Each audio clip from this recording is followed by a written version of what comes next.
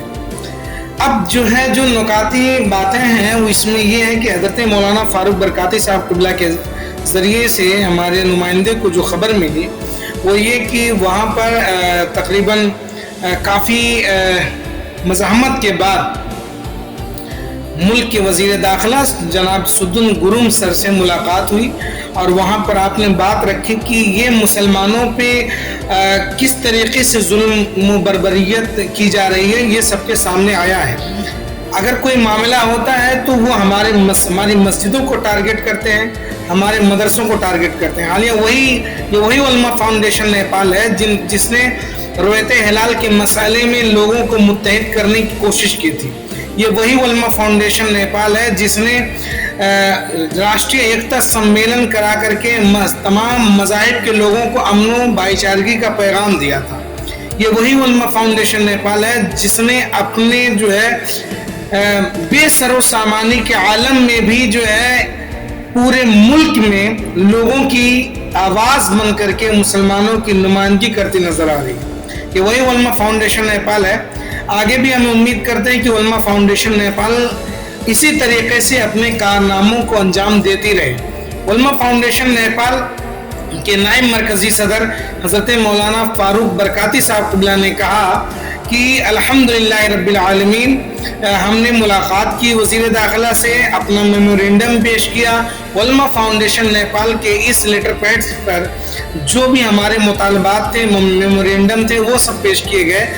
ہمارا مقصد ہے ملک میں امن و امان قائم ہونا، ہمارا مقصد ہے ملک میں امن و شانتی کا پرچار ہونا۔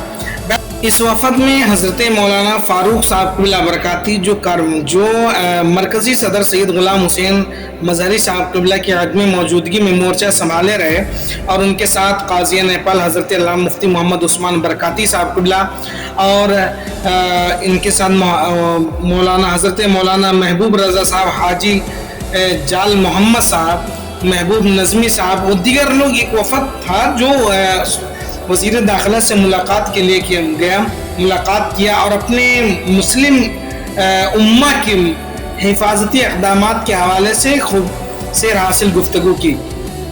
اب دیکھنا یہ ہے کہ میمورینڈم پانے کے بعد وزیر داخلہ جناب والا سدن گروم سر کس طریقے سے ایکشن لیتے ہیں۔ بہرحال ہم شکر گزار ہیں علماء فاؤنڈیشن نیپال کا، ہم شکر گزار ہیں کارروائی کا ادھیکش حضرت مولانا فاروق برکاتی صاحب کا، ہم شکر گزار ہیں تمام علماء فاؤنڈیشن ٹیم کا، حضرت قاضی عثمان برکاتی صاحب قبلہ، حضرت مولانا محبوب صاحب قبلہ کا، وہ دیگر جتنے لوگ تھے ان سب کے ہم شکر گزار ہیں کہ انہوں نے مسلم آواز کو جناب وزیر داخلہ تک پہنچایا، اور ہماری ہمارے لیے حفاظتی اقدامات کے حوالے سے آگاہ فرمایا۔ اللہ کریم علماء فاؤنڈیشن کو دین دگنی رات چوگنی ترقی عطا فرمائے، اور اسی طریقے سے قوم و ملت کی خدمات کو انجام دینے کی توفیق عطا فرمائے۔ السلام علیکم، جے نیپال۔